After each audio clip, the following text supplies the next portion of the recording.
Good afternoon. My name is Cherie, and I will be your conference facilitator today. At this time, I would like to welcome everyone to Micron's fourth quarter 2020 financial release conference call. All lines have been placed on mute to prevent any background noise. After the speaker's remarks, there will be a question and answer period. If you would like to ask a question during this time, please press the star, then the number 1 on your telephone keypad. If you would like to withdraw your question, press the pound key. In order to allow as many analysts to ask a question as possible, please limit yourself to one question. Thank you. It is now my pleasure to turn the floor over to your host, Farhan Ahmad, Vice President of Investor Relations. You may begin your conference. Thank you, and welcome to Micron Technology's fiscal fourth quarter 2020 financial conference call. On the call with me today are Sanjay Mehrotra, President and CEO, and Dave Zinsner, Chief Financial Officer. Today's call will be approximately 60 minutes in length. This call, including the audio and slides, is also being webcast from our investor relations website at investors.micron.com. In addition, our website contains the earnings press release and the prepared remarks filed a short while ago. Today's discussion of financial results will be presented on a non-GAAP financial basis unless otherwise specified. A reconciliation of GAAP to non-GAAP financial measures may be found on our website. As a reminder, a webcast replay will be available on our website later today. We encourage you to monitor our website at micron.com throughout the quarter for the most current information on the company, including information on the various financial conferences that we will be attending. You can follow us on Twitter at MicronTech. As a reminder, the matters we will be discussing today include forward-looking statements. These forward-looking statements are subject to risks and uncertainties that may cause actual results to differ materially from statements made today. We refer you to the documents we filed with the SEC, specifically our most recent Form 10-K and 10-Q, for a discussion of risks that may affect our future results. Although we believe that the expectations reflected in the forward-looking statements are reasonable, we cannot guarantee future results, levels of activity, performance, or achievements. We are under no duty to update any of the forward-looking statements after today's date to conform these statements to actual results. I'll now turn the call over to Sanjay. Thank you, Farhan. Good afternoon, everyone. Micron delivered solid fiscal fourth quarter revenue and profitability, driven by strength in DRAM shipments to cloud, PC, and game console customers. As I reflect on the fiscal year 2020 accomplishments, I'm extremely proud of our Micron team, whose dedication and tenacity enabled the new Micron to deliver customer value and healthy financial results throughout fiscal 2020. In DRAM, we introduced the industry's first 1Z nanometer node. We were first to market with mobile LP5 products and shattered industry performance records with our graphics GDDR6X innovation. In NAND, we began shipping our first replacement gate-based products and drove significant increases in our QLC mix. In addition, in fiscal Q4, we already achieved our high-value solutions mix target. We are entering fiscal 2021 with momentum in our product portfolio and confidence in our technology roadmap and manufacturing capabilities. This year, COVID-19 presented a real-life stress test of the new Micron's resilience. Thanks in large part to the commitment and innovation of our team members around the globe, we continued to operate our fabs at normal capacity and achieved record production from our assembly and test facilities in Xi'an, Taiwan, and Singapore. Stringent, industry-leading safety protocols have enabled us to gradually return to work on site. As of today, almost 3/4 of Micron team members are back on site with our manufacturing operations running close to fully staffed levels. The new Micron is also making solid progress toward our goals to bring differentiated industry-leading products to our customers and to improve our product mix and cost structure so that we can grow our share of industry profits, all while maintaining stable bit share. In DRAM, we are leading the industry in 1Z nanometer production mix, and this node was a significant contributor to our fiscal fourth quarter sales. We are making good progress on our next generation 1 alpha node which remains on track for introduction in fiscal 2021. We are further strengthening our DRAM product portfolio. This quarter, we announced GDDR6X, the world's fastest discrete graphics memory solution and the first to power system bandwidth up to 1 terabyte per second. GDDR6X is a great example of close customer collaboration on differentiated technology that significantly improves the end user experience. Our innovative GDDR6X memory is featured in the NVIDIA GeForce RTX 3090 and 3080 graphics cards that deliver an immersive real-life gaming experience. Our strength in graphics DRAM also positions us well for the data center market, where growth in GPU computing is being driven by AI workloads. We are also excited about our progress with high bandwidth memory to serve the fast-growing AI market and remain on track to commence volume shipments by the end of this year. In NAND, we are on track for replacement gate to make up a meaningful portion of our NAND output by the end of calendar 2020. Our 128-layer first-generation RG NAND technology entered volume production in fiscal Q3 2020, and in fiscal Q4, we began shipping RG-based consumer SSDs. We are also making good progress on our second-generation RG node, which we expect to introduce into volume production during fiscal 2021. This industry-leading technology will be broadly deployed across our product portfolio and drive NAND cost reduction later in fiscal 2021 and into fiscal 2022. We are also driving product innovations and cost reductions through an increased mix of QLC NAND. Our QLC innovations offer PC customers a more cost-effective, high-capacity SSD solution, and data center customers a highly effective HDD replacement option with a compelling value proposition. We are leading the industry with the broadest portfolio of QLC SSDs across client, consumer, and data center, and are seeing QLC adoption accelerate. Our mix of QLC SSD bits more than doubled quarter over quarter, surpassing our expectations.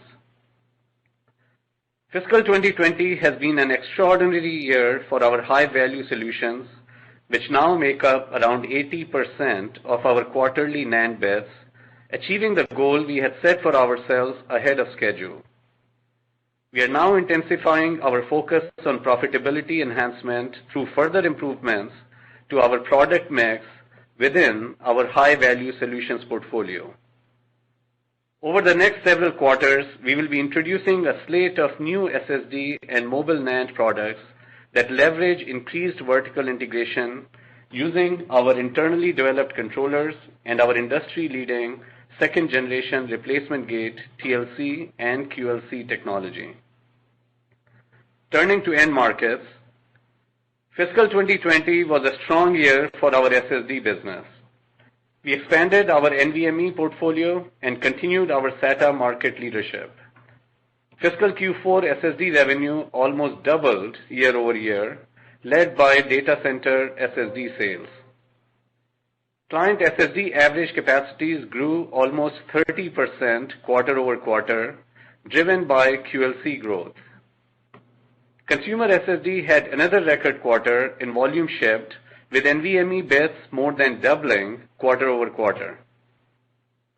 Turning to data center memory and networking, the data center market continues to be a growth engine for Micron, and this year, COVID-19 accelerated this growth, specifically in cloud. Leveraging our industry-leading 1Z DRAM, Micron executed well to drive robust sequential growth in cloud DRAM bit shipments, which more than doubled year over year in fiscal Q4. Meanwhile, traditional on-premise enterprise demand was weaker in fiscal Q4, with lower IT investment from businesses due to the impact of the pandemic. Looking ahead, the data center market is expected to start its transition to DDR5 in the second half of fiscal 2021, and we have begun sampling DDR5 server modules to customers. In networking, 5G deployments, particularly in Asia, drove healthy DRAM bit growth quarter over quarter. In mobile, Micron is well positioned to win in the 5G era as a supplier to all the major smartphone manufacturers with an outstanding portfolio of industry-leading low-power DRAM and managed NAND solutions. We have been diversifying and broadening our mobile business for some time and achieved a record number of design wins in fiscal Q4. We are also excited about our product momentum in mobile MCP solutions, which combine DRAM and NAND solutions into one efficient package. The smartphone market has been impacted by the pandemic in a meaningful way in calendar 2020, but as we look ahead to calendar 2021, we expect a rebound in smartphone unit volumes, coupled with robust average capacity growth across both DRAM and NAND solutions. 5G handset volumes could grow to approximately 500 million units in 2021 from around 200 million units in calendar 2020, and these 5G products feature higher memory and storage content to enable enhanced consumer experiences. In the PC market, the work-from-home trend drove strong demand for notebooks with pockets of non-memory component shortages in the supply chain. Desktop PC sales are weak due to pandemic-driven changes to customer buying patterns. In graphics, GDDR6 shipments to support next-generation gaming consoles, in addition to the initial shipments of our breakthrough GDDR6X product, helped drive strong quarter-over-quarter and year-over-year bit growth. We expect this market to drive growth for us in fiscal 2021. DRAM and NAND content growth continues to be a secular trend in the automotive market, supported by advanced infotainment systems and increased automation in cars. COVID-19 has significantly impacted both auto production and demand in fiscal 2020, but we saw a strong recovery towards the end of fiscal Q4 and expect sequential growth in sales of our products into the automotive market in FQ1. Economic recovery from the sharp recession in calendar Q2 is underway, but the pace has been limited by the continuation of the pandemic. Smartphone, auto, and consumer end markets have started to recover, and we see further demand improvements ahead. Cloud and laptop demand continues to be healthy, supported by the work-from-home and shop-from-home trends. Gaming demand is robust. However, our short-term outlook has weakened due to a combination of factors. First, the ongoing pandemic is taking a toll on certain segments of the economy. Consequently, enterprise demand has weakened due to lower IT spending and somewhat higher inventories at certain customers. In addition, due to the previously announced U.S. administration restrictions on Huawei, we halted shipments to Huawei on September 14th. Huawei has been a large customer at approximately 10% of fiscal Q4 sales. Given that we only had 1 month notice before halting shipments, we had limited ability to shift supply to other customers. As a result, we expect a negative impact to fiscal Q1 sales and to a lesser extent, fiscal Q2 sales. Our well-established relationships with mobile customers worldwide will allow us to offset the impact of these restrictions by the end of fiscal Q2. Now turning to our industry outlook. We now estimate that calendar 2020 industry DRAM bit demand growth is likely to be in the mid-teens % range, while NAND bit demand growth is likely to be in the mid-20s. Due to the shift of industry production capacity to a more efficient 16 gigabit die, we are seeing industry supply constraints for 8 gigabit based DRAM products. We are optimistic that overall market demand will improve throughout calendar 2021, following the seasonal patterns of the first calendar quarter. We are very excited by the combination of growth drivers coming into alignment for the industry for calendar 2021. These growth drivers include economic recovery from the pandemic, new CPU architectures, which are enabling higher server content, cloud, AI, and machine learning growth, robust mobile demand driven by 5G, and strength in gaming and automotive. We expect calendar 2021 industry DRAM bit demand growth of approximately 20%. We further expect that disciplined industry capex will result in improving DRAM market conditions and industry profitability throughout calendar 2021.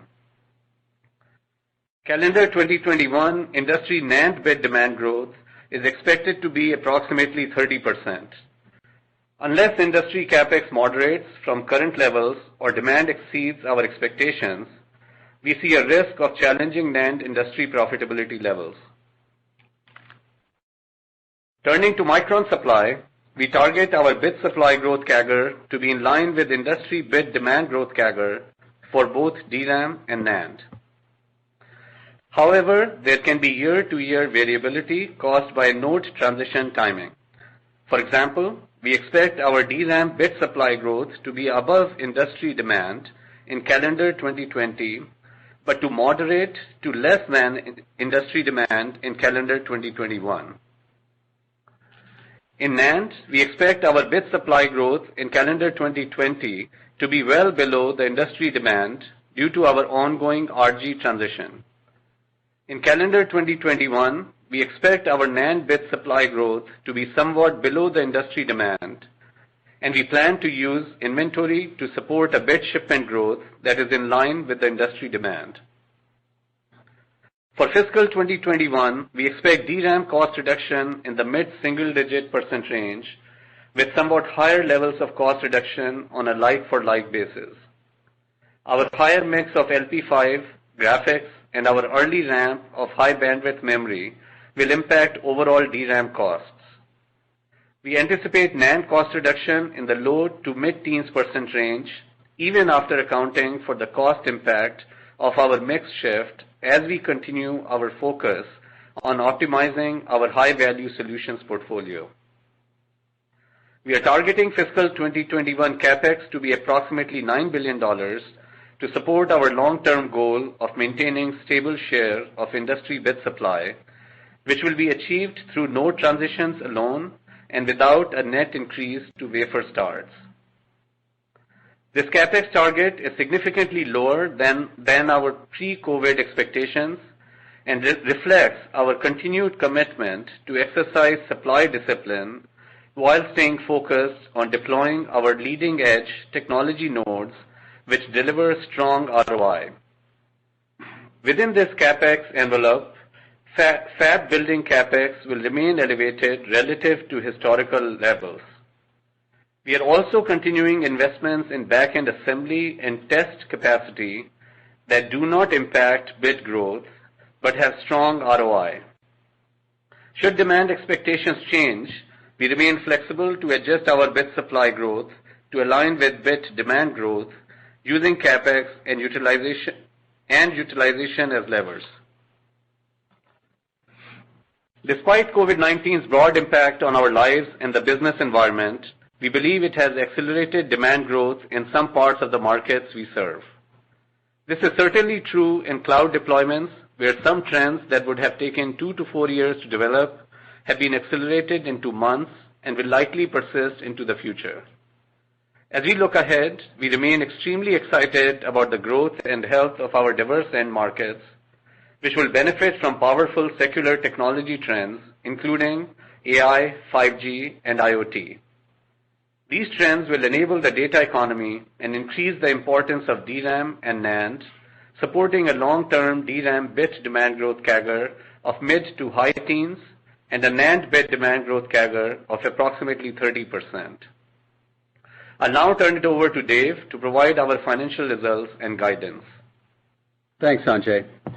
We generated solid results in the fiscal fourth quarter, with revenue and earnings per share coming in above the midpoint of our guided range, despite significant demand variability as customers continue to react to the impacts of COVID-19. Total FQ4 revenue was approximately $6.1 billion, up 11% sequentially and 24% year over year. As a reminder, our FQ4 results reflect a 14-week quarter, and the extra week contributed to revenues, costs, and expenses for the quarter. Sequential revenue growth was led by strong DRAM shipments. Revenue was back-end loaded based on timing of customer demand. For the fiscal year 2020, total revenue was $21.4 billion, down 8% from the prior fiscal year. FQ4 DRAM revenue was $4.4 billion, representing 72% of total revenue. DRAM revenue increased 22% sequentially and 29% year over year. Bit shipments were up in the mid-20% range sequentially, and ASPs were down in the low single-digit % range quarter over quarter. For the fiscal year, DRAM revenue was $14.5 billion, representing 68% of total revenue. DRAM revenue declined 14% from the prior fiscal year. FQ4 NAND revenue was approximately $1.5 billion, representing 25% of total revenue. NAND revenue declined 8% sequentially and was up 27% year over year. Bit shipments were approximately flat sequentially, and ASPs declined in the upper single-digit % range quarter over quarter. For the fiscal year, NAND revenue was $6.1 billion, representing 29% of total revenue. NAND revenue increased 14% from the prior fiscal year. Now turning to our revenue trends by business unit. Revenue for the Compute and Networking business unit was approximately $3 billion, up approximately 36% sequentially and up 59% year over year. CNBU revenue was driven by continued strength in the cloud and client segments following the work-from-home infrastructure build-out, as well as growth in demand from gaming consoles. For the fiscal year, CNBU revenue was $9.2 billion, down 8% from the prior fiscal year. Revenue for the Mobile business unit was $1.5 billion, down 4% sequentially and up 4% year over year. For the fiscal year, MBU revenue was $5.7 billion, down 11% from fiscal 2019. Revenue for the Storage business unit was $913 million, down 10% from FQ3 and up 8% year over year. For the fiscal year, SBU revenue was $3.8 billion, down 2% from fiscal 2019. Finally, revenue for the Embedded business unit was $654 million, down 3% sequentially and down 7% year over year. Demand continued to be below historical levels due to the impact from COVID-19. Exiting the quarter, we began to see a sharp recovery in auto and consumer market demand, while industrial markets remained lackluster. For the fiscal year, EBU revenue was $2.8 billion, down 12% from fiscal 2019. The consolidated gross margin for FQ4 was 34.9%, up approximately 170 basis points from the prior quarter. Sequential gross margin improvement was driven by solid DRAM cost execution, which benefited from our 1Z ramp. The impact of underutilization at our Lehigh fab was $135 million, or approximately 220 basis points in FQ4. We expect underutilization to gradually decline through fiscal 2021 as we redeploy equipment and continue to right-size our capacity. Operating expenses were $809 million in FQ4. While we've taken action over the past several quarters to control our operating expenses, we expect operating expenses to increase over the course of fiscal 2021 as we make several investments in R&D to fund technology spending and to further grow and improve our product portfolio. FQ4 operating income was $1.3 billion, resulting in an operating margin of 21.5% compared to 18% in the prior quarter and 14% in the prior year. Net interest expense increased to $31 million compared to $24 million of net interest expense in the prior quarter. The increase was due to the lower yields on our cash investments, which reduced interest income. We expect net interest expense to increase modestly to approximately $35 million in FQ1.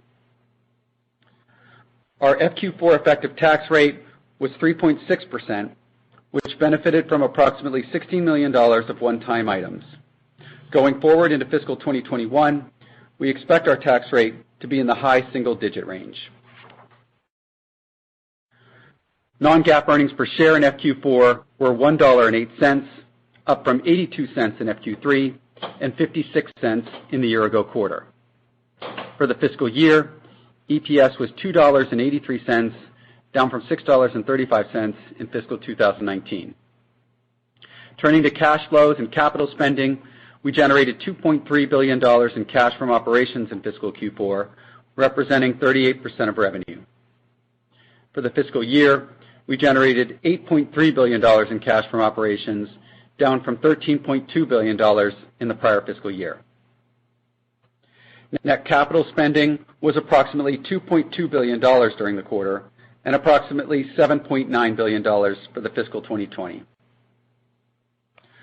Our future CapEx plans have come down versus our pre-COVID expectations. We now expect fiscal 2021 CapEx of approximately $9 billion. This CapEx investment will support our 1-alpha DRAM and second-generation replacement gate NAND ramps. NAND and back-end equipment CapEx will increase year-on-year, while DRAM equipment CapEx will be roughly flat year-on-year. These investments will skew our CapEx spending towards the first 2 quarters of the fiscal year. As a result, we expect capital spending to outpace our operating cash flow in FQ1 and FQ2. We expect to return to healthy free cash flow levels in the second half of the fiscal year as we benefit from improved market conditions, declining costs, and lower capital spending. Free cash flow in the quarter was $111 million, compared to $101 million in the prior quarter. This represents the 15th consecutive quarter of positive free cash flow. For the fiscal year, we generated $361 million of free cash flow. We repurchased approximately 824,000 shares for $41 million in FQ4 at an average price of $49.91. In the fiscal year 2020, we've returned $176 million of capital through repurchases, representing approximately 50% of our free cash flow. Combining the convert premiums and share repurchases, we have used approximately $380 million, or 105% of fiscal 2020 free cash flow, toward reducing our fully diluted share count.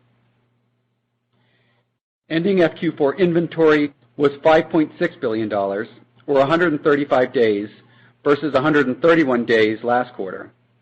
This is above our 110-day target, due in part to elevated NAND inventory as we continue to transition to replacement gate.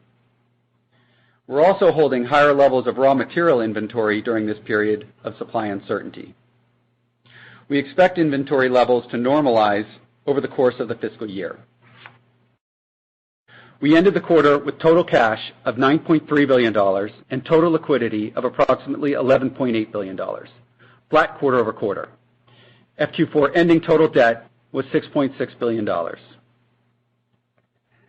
Now turning to our outlook. As a reminder, our fiscal first quarter will be a usual 13-week quarter, down from the 14 weeks in fiscal fourth quarter. We have started to see recovery in the mobile, auto, and consumer markets, but the pace of recovery has been moderated by the continued impact of the pandemic and shortages of certain non-memory components in some end markets. Enterprise demand is weak, and some of our customers may be carrying higher inventory. We continue to be disciplined on pricing, walking away from certain deals that are below our profitability targets. Compared to our fiscal Q4 results, normalized to adjust for the extra week, we expect DRAM shipments to be relatively flat and NAND shipments to grow somewhat in the first half of fiscal 2021 due to market conditions and the impact of the Huawei restrictions. We face headwinds in our gross margins in the first half of fiscal 2021 due to a mix shift towards NAND revenue, our pricing assumptions in the near term driven by market conditions, and temporarily higher cost related to our ramp of the first generation replacement gate node and yield learning on new DRAM products such as graphics. We expect improved financial performance in the second half of the fiscal 2021 as we benefit from improved market conditions and declining costs. With all these factors in mind, our non-GAAP guidance for FQ1 is as follows. We expect revenue to be $5.2 billion plus or minus $200 million, gross margin to be in the range of 27.5% plus or minus 100 basis points, and operating expenses to be approximately $825 million plus or minus $25 million. Finally, based on a share count of approximately 1.15 billion fully diluted shares, we expect EPS to be 47 cents plus or minus 7 cents. In closing, Micron continues to execute well despite continued market uncertainty and geopolitical challenges. Against the backdrop of a severe global recession caused by COVID-19, Micron has delivered solid performance in fiscal 2020 with revenues 70% higher and operating margins 12 percentage points higher than fiscal 2016. As we assess our cross-cycle performance over the last 4 years, we have delivered average gross margins of 40%, EBITDA margins of 50%, and return on invested capital of 20%. Our cross-cycle performance has benefited by the $9 billion in structural profitability improvements achieved from fiscal 2016 to fiscal 2019, and we intend to continue to improve our cost competitiveness in the coming years. Our strong technology, dramatically improved product portfolio, and financial strength position us well to capitalize on the long-running demand trends driving the memory and storage industry. I'll now turn the call over to Sanjay for closing remarks. Thank you, Dave. The positive momentum in our financial performance in calendar year 2020 has been interrupted by the unprecedented combination of a global pandemic and U.S. restrictions on shipments to Huawei. As we look towards the second half of fiscal 2021, we expect that the underlying momentum in our product portfolio and secular industry drivers such as AI and 5G will drive materially better financial and business performance. We are confident in the long-term growth trajectory of our industry. Memory and storage have become increasingly important across diverse end market applications, spanning from the data center to the edge and from business to consumer. Within this context, Micron is getting stronger, not only financially as Dave indicated, but also competitively. Micron is transforming into a product leadership company that is trusted partner to our customers, both for differentiated solutions and for continuity of supply. We are confident that our upcoming node transitions, our strengthening product portfolio, and deeper customer engagements will further enhance our competitive position. Micron's transformation is taking place against a global backdrop of unprecedented environmental challenges. It is imperative that we are also environmentally responsible in our operations, and Micron is playing a leadership role in this area. Last month, we solidified our commitment to sustainability, announcing specific and measurable environmental sustainability goals for calendar 2022 and 2030. These commitments will be a milestone toward our aspirational goals of reducing absolute greenhouse gas emissions by 40% from our calendar 2018 baseline, transitioning to 100% renewable energy where available, conserving 100% of our water use, and sending zero waste to landfills. Reaching our goals will require investment, and as we have previously discussed, we plan to devote approximately 2% of annual capital expenditures to environmental sustainability initiatives amounting to about $1 billion over the next 5 to 7 years. We will now open for questions. Thank you. As a reminder, to ask a question, you will need to press star 1 on your telephone. We ask that you please limit yourself to 1 question. To withdraw your question, press the pound key. Please stand by while we compile the Q&A roster. Our first question will come from Toshiya Hari with Goldman Sachs. Please go ahead. Good afternoon, and thank you very much for taking the question. Sanjay, in your prepared remarks, you noted your expectations for the DRAM market, or the conditions there rather, to improve in the second half of calendar 21. I guess I'm curious, in making that statement, what sort of assumptions you're making on the demand side as well as the supply side over the next couple of quarters. It appears as though you're seeing supply side cuts from not just yourselves but also from your peers. And if anything, the demand outlook in the server space remains fairly muted today. So do you expect server demand to remain weak and therefore you're only expecting a recovery in the second half, or what's sort of the key drivers in the timing of the recovery? Thank you. So first of all, let me just point out, you said recovery in the second half of calendar year 20. What we said is in the second half of our fiscal year 20. And, DRAM, of course, the long-term drivers of growth are secular in nature. Trend of AI and 5G, of course, will be a continuing driver of growth. In the near term, from an industry point of view, enterprise servers have been weak, and, that's impacting the demand outlook. And you also have to remember the context of the first half of the year. In the first half of calendar year 2020, as we had entered the year, we were definitely looking at strong demand trends building up through the year. The inventories, by and large, had normalized in the industry, and then we got hit by COVID, and that definitely impacted the demand outlook. It accelerated it in cloud for a while. It accelerated it in enterprise as well, as financial and other sectors invested in enterprise server side. However, enterprise has generally been weak. Cloud demand, given the work from home and e-commerce and streaming, all these kind of applications have driven a strong growth on the cloud side. And we expect cloud to continue to be healthy in the second half. Of course, the first half of the calendar year 2020 saw a surge in demand in cloud. In the second half, we expect it to be somewhat moderated compared to the first half levels, but cloud will continue to be in healthy place over the FQ1 and FQ2 timeframe, and it is a long-term driver of growth as well. 5G phones will be a strong driver of growth, and remember, in 2020, because of COVID, total smartphone unit sales got impacted and got lowered by something around 10% on a year-over-year basis.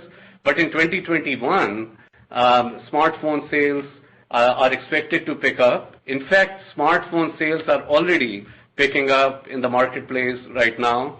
So not only is it a story of increasing smartphone sales as we go through calendar 2021, beyond the seasonally slower first quarter of the calendar, but it is also the story in 5G of higher content, both for memory and storage. So these are the demand drivers that are giving us optimistic outlook for DRAM demand in calendar year 2021, continuing to improve starting from the beginning of the year, particularly as we get past the seasonal calendar Q1 timeframe. And of course, as you pointed out, the capex in the DRAM industry has been disciplined, and that would position the industry when we look at the backdrop of demand expectation of approximately 20% in calendar year 2021, or 20% growth in DRAM, and look at the capex discipline that has existed in the industry. We think the environment overall, these dynamics bode well for a healthy environment in our second fiscal half of 2021 for DRAM. And of course, for ourselves, our second generation DRAM, our 1-alpha node, which will begin production in fiscal year 2021, will position us very well, and our underlying momentum of our product portfolio, both in NAND and DRAM, will position us well, as we go through calendar year 2021. Thank you. Thank you. Our next question will come from John Pitzer with Credit Suisse. Please go ahead. Yeah, good afternoon, guys. Thanks for letting me ask the question. Sanjay, Dave, I wanted to tackle a little bit kind of the margin profile for November and beyond. Dave, you mentioned that with the Huawei ban, you're going to see a mix shift towards NAND. If it was roughly kind of 70-20 in the August quarter, how do you think that trends into November and February? And does it get worse again in February or not? And I guess just given that you guys are ahead of schedule on your move to higher value NAND, How should we think about gross margin progression in NAND from here? I know that the mix has been hampered by the lack of cost down with replacement gate, but I'm just kind of curious as how we should think about gross margin progression going forward in NAND, just given that you've already hit your mix of high value target. Okay, that was a three-part question in one. Good job, John. So let's talk a little bit about the mix. Yeah, obviously mix it was pretty favorable in the fourth fiscal quarter. DRAM jumped up quite a bit from the previous quarter up to low 70s as a percent of our total revenue. We'd expect that to come down modestly and NAND to come up modestly. I'm not sure it's going to be the most significant story around gross margin, but it certainly will be a headwind. Tough to call on the second quarter. We do expect continued growth in NAND and probably flattish in DRAM, so there's probably a little bit more incremental mix headwind there. But as Sanjay indicated, in the back half of the fiscal year, we're very bullish around a lot of the markets that DRAM supports, like cloud, like the mobile space for 5G, and so we do expect a healthy recovery in DRAM beyond that. You mentioned the high-value solutions. That obviously has been helpful and accretive to our business so far. We are continuing to drive that. In fact, actually now the story is even beyond NAND. It goes into the DRAM space, for example, with graphics. I talked about that it would start out being a little bit of a headwind on our gross margins the first fiscal quarter because of the early ramp of the product. But as that hits its stride as we go through fiscal and calendar 2021, we would expect that to be very beneficial on the gross margin side. You mentioned also replacement gate. So as you know, replacement gate has kept our cost reductions on the NAND front relatively flat in fiscal 20. About the only real cost reduction we got in fiscal 2021 out of NAND was really the depreciation change. There's not a huge change in the fiscal first quarter around NAND as the first generation replacement gate still is the major story there. But as Sanjay talked about, we will be ramping second generation replacement gate next year, and so that should be a benefit. We do think that those cost reductions are quite positive and should be very helpful in driving what we said in the prepared remarks is low double-digit cost declines on NAND, and that's with mix being a factor in it, and so it's even better without that.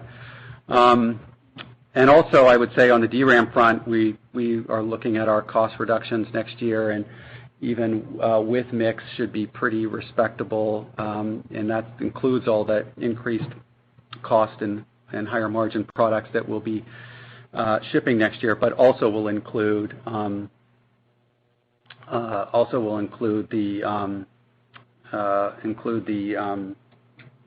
graphics will also benefit the gross margins as well. Sorry, I think I said on the NAND I said low mid-teens cost, but it's actually low double-digit, I should say, cost reductions, or low to mid-teen cost reductions instead of low double-digit cost reductions. Dave, maybe another way to ask the question is when you take pricing out of the equation, because I know that's the biggest driver, are the other drivers of sort of gross margin progression, are the headwinds peaking in the November quarter, or would you expect them to stick around into February or beyond? Yeah, on the DRAM front, whether it extends into the second quarter, it's possible. But I think in the back half of the year, it's certainly going to be a good story on the gross margin front. As we get more mature yields on those products. On the NAND front, I think the bigger driver is going to be this switch over to the second generation of replacement gate, and that's where we start to see the cost improvement, because we're at a pretty high level of high-value solutions on the NAND front. Thanks. Thank you. Our next question will come from C.J. Muse with Evercore. Please go ahead. Yeah, good afternoon. Thank you for taking the question. I guess, Dave, to follow on to John's question, if we could isolate just on the DRAM gross margin side of things, it looks like it's an implied gross margin for November around 31%. And just curious, that's below the fiscal 20 trough. And so, within that, How much of that is conservatism around pricing? Is there a write-down of Huawei inventory? And I guess what kind of snapback specifically to the mix around HBM and graphics should we see in terms of a gross margin snapback into the second half of fiscal 21? Yeah, so the Huawei impacts that we had on the gross margin front were largely accounted for in the fourth fiscal quarter, although there is potential for more, depending on how the rest of the bits get consumed. On the high value products within DRAM, clearly the first couple of quarters will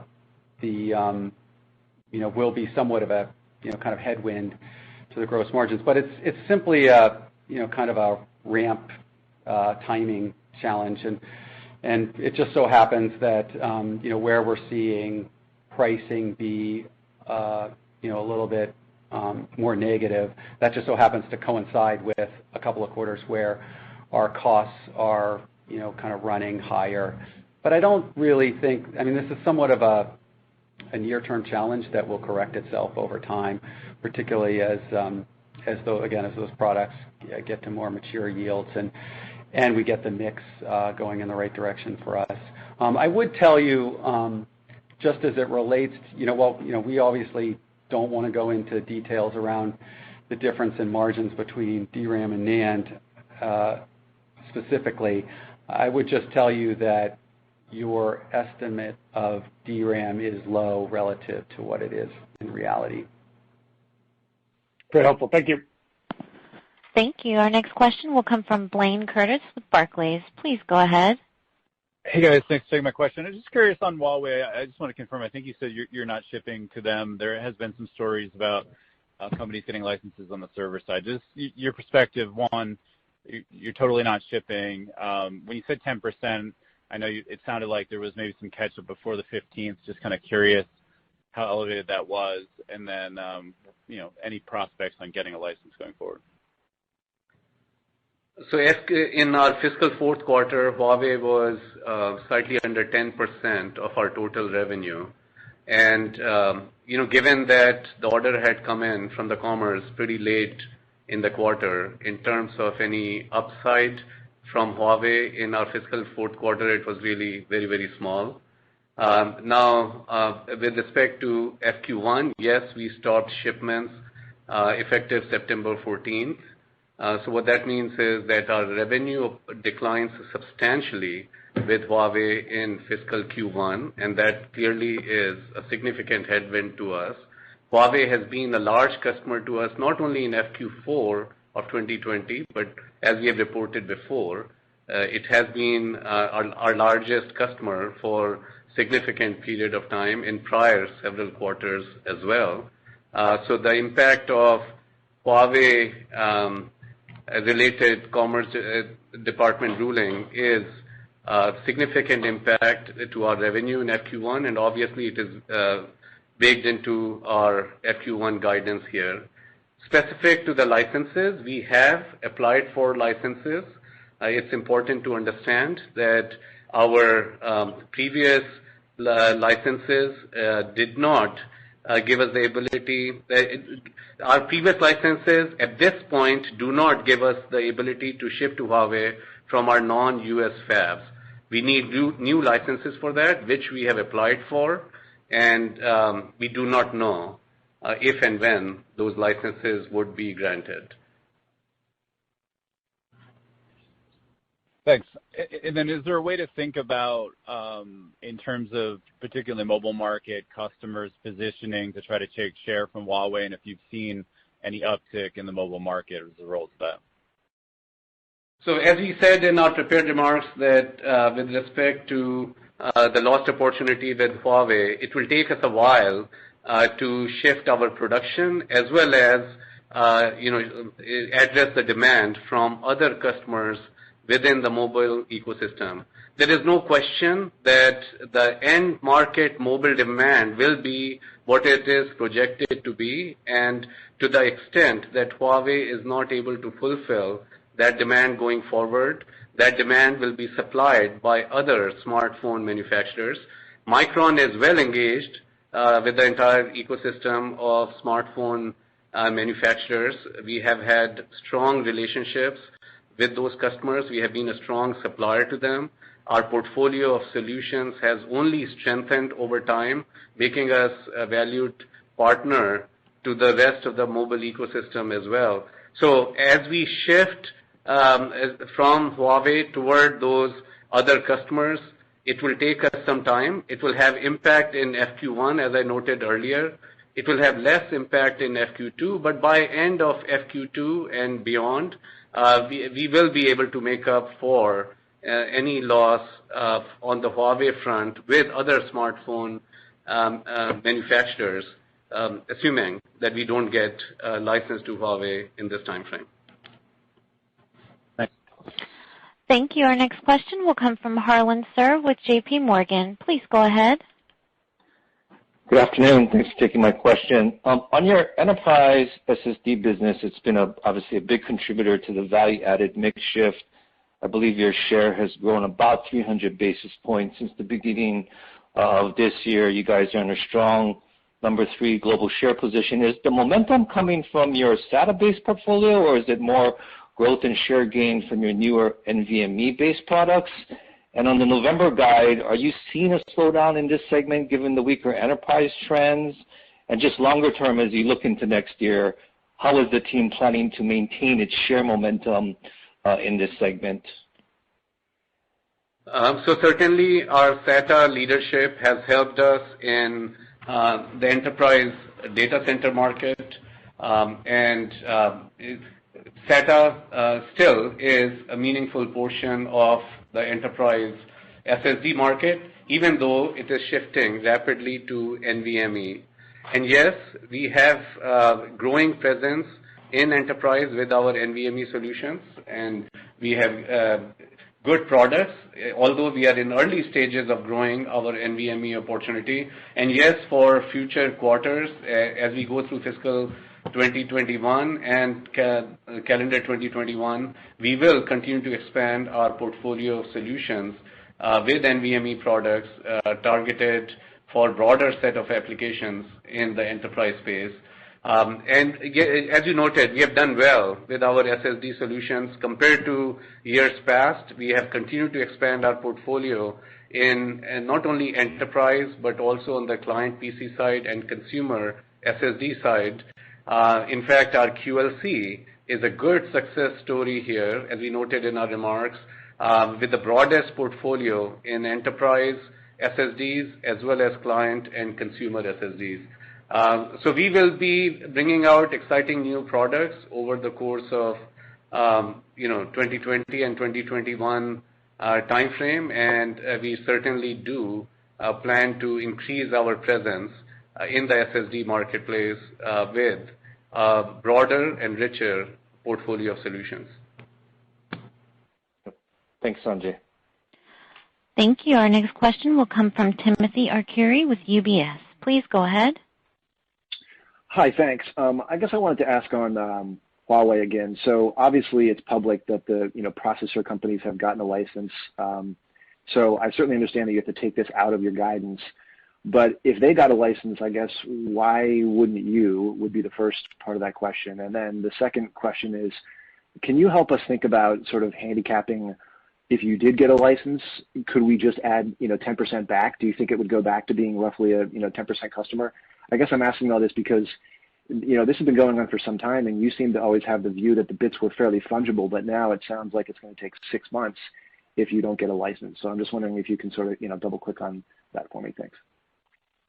So first of all, we really cannot comment on other companies obtaining licenses. As we noted, that we have applied for licenses, but we cannot speculate if and when those licenses will be granted.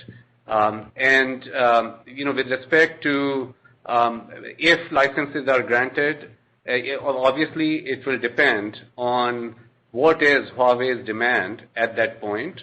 We will, of course, always supply to our customers and always make sure that we are meeting our commitments to our customers.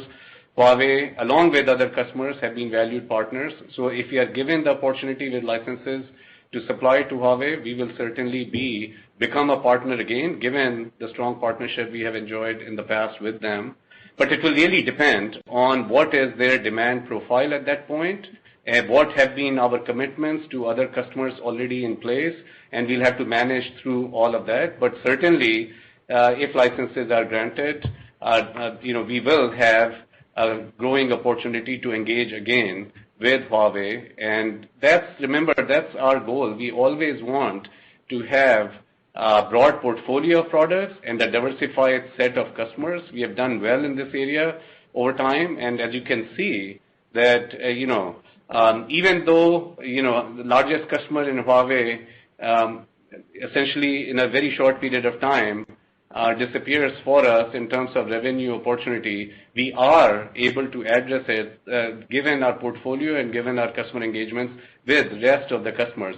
But it just takes supply chain. The nature of the semiconductor supply chain is that it does take a while to shift that production, even for other smartphone manufacturers in terms of filling any void created by Huawei. It does take them to adjust things in the supply chain as well. So we will, of course, continue to work with the broad ecosystem of smartphone suppliers to address the future demand for smartphone. Okay, thank you.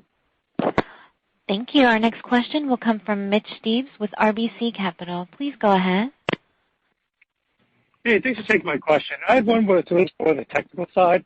So I think we've seen x86 and ARM come up more and more on the server side of the debate point. So I'm just curious, if we do see a future where there's more ARM-based servers, does that change the overall demand for DRAM or memory in general, or is there no real change if we move into an ARM-based environment? No, regardless of the kind of compute architecture, whether it is x86-based or GPU-based or ARM-based, I mean, the need for memory and storage is there in all those architectures, in all those applications. The need is being driven by trends like AI. AI relies on more and more data to derive greater intelligence and greater value for business and consumer experiences. So regardless of how the hardware platform is built, all applications require more memory and storage. And, for example, in mobile, there is a great deployment of ARM processors today, and, Micron is a strong supplier, and mobile is a large market for memory and storage applications. Basically, okay, perfect. That just creates an opportunity for more choices for customers and, only diversifies our applications and our end market opportunity for memory and storage. Okay, and then just one small one. You guys mentioned that you're having trouble getting certain components. It was unclear to me whether it's data center or smartphone related. Can you maybe just give us an idea of what's going on, what type of components you guys are unable to find to create some of these products?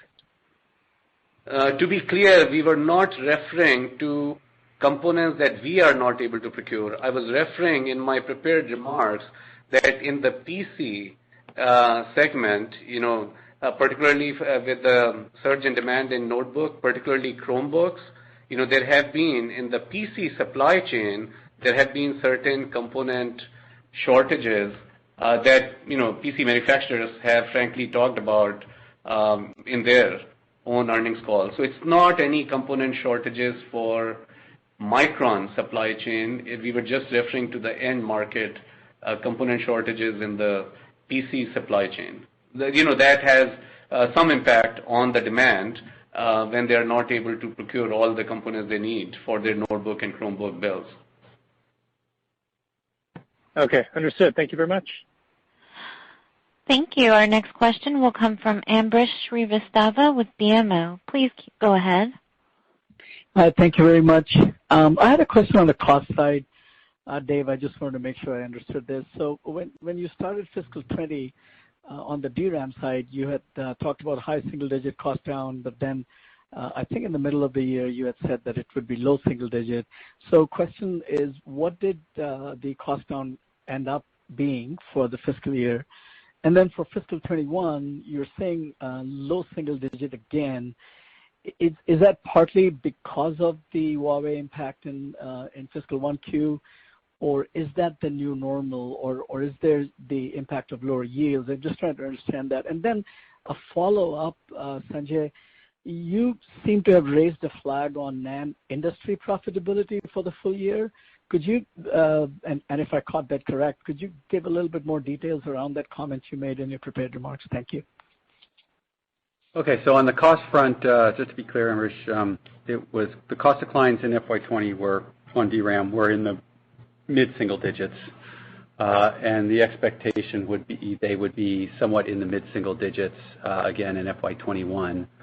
On FY20, there wasn't really much mix that impacted it, so that was legitimately what the cost was. There were a few things that we probably could have executed a little bit better on that drove a little bit of it. I'd also say we had a lot of COVID mitigation expenses running overtime in different areas, and tariffs went higher than we expected. So there were some things that kind of went against us as it relates to COVID, and that kind of muted our cost improvement for FY20. I would say on 21, this mid-single-digit cost decline includes the impacts of mix. So if you strip that out, we'd actually be quite a bit above the mid-single-digit figure, and more in line with kind of the numbers we're trying to drive. So I think we're in very good shape on the cost side for FY21. It starts out a little rough just because we got to ramp these newer products, but for the year it should be really good. And once we really hit our stride on 1-alpha, we're really bullish about the cost reductions there. So that's probably not not until the following year, but that will start to help further. So on the second part of your question related to NAND profitability, so as you know, NAND profitability in the industry today is low. I mean, DRAM profitability is significantly better than NAND profitability. DRAM industry is certainly exercising good discipline with respect to CapEx, and that bodes well for, as we said earlier, for the industry environment as we go through calendar year 2021. On the NAND side, what we are highlighting is that, given the low profitability levels, there is a risk to improving the profitability of the industry unless, demand ends up being higher than our estimations of approximately 30% the demand growth next year, or with CapEx restraint, the supply side in the industry gets managed better. Of course, it is too early to comment, holistically on 2020 industry supply growth, but with the current estimations that we have, we believe that discipline on the CapEx side is needed in the NAND industry to restore the healthier profitability levels of NAND. Of course, on Micron's part, as we highlighted, our strategy always is to focus on growing our supply in line with demand. That means we plan to have supply growth CAGR to be in line with industry demand growth CAGR, both for DRAM and NAND. And on NAND, this year, that means in calendar year 2020, our NAND supply growth will be significantly less than the industry demand given the RG transition. And next year also, we are continuing to exercise our CapEx discipline on NAND with our supply growth next year in calendar year 2021 somewhat less than the expectation of the industry demand. Of course, in terms of shipment capability in calendar year 2021, we'll be able to fulfill that in line with the industry demand using the inventory, the higher levels of inventory that we have been carrying in NAND. So we are certainly exercising discipline and managing our transition here from floating gate to replacement gate, as well as addressing the NAND opportunities in a disciplined fashion. And all I was pointing out was that that CapEx discipline is needed on the part of the NAND industry as well to restore stronger levels of profitability versus the current low levels that exist in the industry. Okay. Thank you. Thanks for the clarification. Appreciate it. Thank you. Ladies and gentlemen, thank you for participating in today's question and answer session, as well as today's conference call. You may now conclude and disconnect.